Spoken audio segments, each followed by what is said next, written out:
তাআলা প্রথমে একটা মিশন দিলেন, নবী হে, আপনার উপরে যা নাজিল করলাম এই কিতাব আপনি এটা তেলাওয়াত করুন। সুবহানাল্লাহ বলেন। এই জন্য প্রিয় বাবারা, ভাইয়ার আমার, বন্ধু আমার, আল্লাহর রাসূল কোরআন তেলাওয়াত করতেন। মক্কার ভিতরে আল্লাহর নবী যখন কোরআনুল কারীম তেলাওয়াত করতেন, নবীর কোরআন তেলাওয়াত তো এমনি মানে ভালো লাগে, সাধারণ মানুষ তেলাওয়াত করলেও ভালো লাগে না খারাপ লাগে? জোরে বলেন।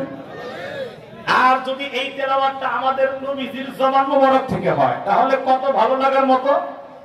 আল্লাহর রাসূল সাল্লাল্লাহু আলাইহি ওয়াসাল্লাম এই কোরআন যখন তেলাওয়াত করতেন, কাফেররা এরকম লক্ষ্য করে দেখলো, আস্তে আস্তে দেখি কাফেররা নবীজির তেলাওয়াত শুনেই আস্তে আস্তে মুসলমানের সংখ্যা বাড়তেছে। সুবহানাল্লাহ বলেন।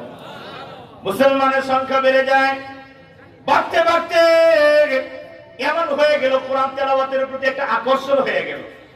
এক পর্যায়ে মক্কার বড় বড় লিডারেরা, আবু জাহেল, আবু লাহাব, উতবা, সাইবা, এরাও মানে মনে মনে চিন্তা করলো, দেখি তো আব্দুল্লাহর বেটা মুহাম্মদ সাল্লাল্লাহু আলাইহি ওয়াসাল্লাম কি এমন এক জিনিস তেলাওয়াত করে, এটাকে আবিষ্কার করার জন্য, এটার মূল রহস্য বের করার জন্য আবু জাহেল, আবু লাহাব, উতবা, সাইবা বড় বড় লিডারেরা গভীর রজনীতে আমার নবীজির ঘরের চতুর্দিক দিয়ে এক একজন দাঁড়ায় গেছে নবীর তেলাওয়াত শোনার জন্য। সুবহানাল্লাহ বলেন।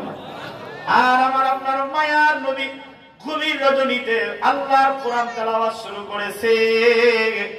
এই কোরআন তেলাওয়াত শুনে শুনে দীর্ঘ রাত, একেবারে লং টাইম পর্যন্ত দাঁড়ায় দাঁড়ায় শুনে। কে শুনে? তাও মক্কার মধ্যে সবচেয়ে বড় বড় লিডার যারা, এই বড় বড় লিডার তারা দাঁড়ায় দাঁড়ায় কোরআন তেলাওয়াত শুনতে শুনতে শুনতে গভীর রাত হয়ে গেল, সকাল চলে আসে। এমন সময় চিন্তা করলো আবার ধরা খেয়ে যায় নাকি, কেউ দেখে ফেলে নাকি, এই জন্য ভাগার জন্য আবার এবার সবাই যার যার মতো ছুটছে বাড়ির দিকে। কিন্তু ছুটতে গিয়া একজন আরেকজনের সাথে দেখা হয়ে গেছে। সুবহানাল্লাহ বলেন। দেখা হয়ে গেলে পরে এবার জিজ্ঞেস করে, আবু লাহাব তুমি কোথায় গেছিলা? কই গেছিলাম মানে? কই আপনি কোথায় গেছিলেন? আমি আলোচনা একেবারে শর্ট করছি বাবারা। কই কেন? কই গেল রজনীতে না, আপনি নিজেই নিয়ম করে দিলেন, আপনি না আইন পাস করায় দিলেন যে এই কোরআন তেলাওয়াত শোনা যাবে না, আব্দুল্লাহর বেটার এই তেলাওয়াত শুনতে কেউ যাওয়া যাবে না। আপনি তো আইন করলেন, আপনি কেন আসছেন? আবু জাহেল কয়, আমি দেখতেইছিলাম যে কেউ আসছে কিনা, আইন করার পরেও কেউ আসে কিনা এটা দেখার জন্য আমি আসছিলাম।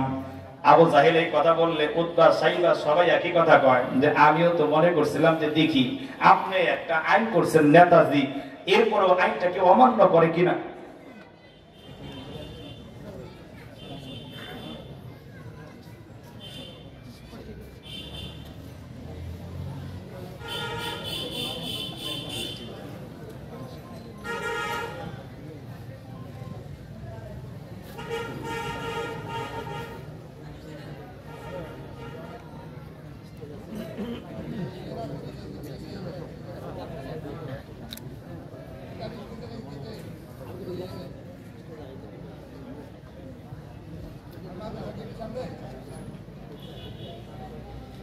আলহামদুলিল্লাহ, আসলে বড়রা বড় মনেরই হয়। হুজুর কিন্তু চলে আসছে, বিশ্রামে না গিয়ে আপনাদের মাঝে স্টেজে অলরেডি বসে আছে। এরপরেও আমি বলতেছিলাম যে হুজুর আপনি মানে হুজুর বসে থাকলে আমাদের মতো ছোট মানুষ কথা বলা এটা কেমন যেন লাগে। হুজুর বলতেছে মাদ্রাসার দিকে খেয়াল করে, যেটা মাদ্রাসা এখন হুজুরের বয়ান করে চলে যাওয়ার পরে হয়তো বা অনেকেই, এটা স্বাভাবিক, অনেক জায়গায় আমরা দেখি চলে যাওয়ার সম্ভাবনা থাকে। এই জন্য হুজুর বলতেছে সমস্যা নেই, আমি আসি, একটু কালেকশনটা শেষ করেন। এই জন্য আমি বলবো যে আপনার এখনো যারা আছে, আমি জানি অনেক লোক এই মাঠে জায়গা হবে না, সবাই আসবে, তো আমি কালেকশনে ঢুকবো। এই জন্য আমি অনুরোধ করে বলবো প্রিয় বাবারা, ভাইরা, বিশেষ করে এলাকাবাসী যারা আছেন, দয়া করে আর এক মিনিটও দেরি না করে আমরা সবাই চলে আসি।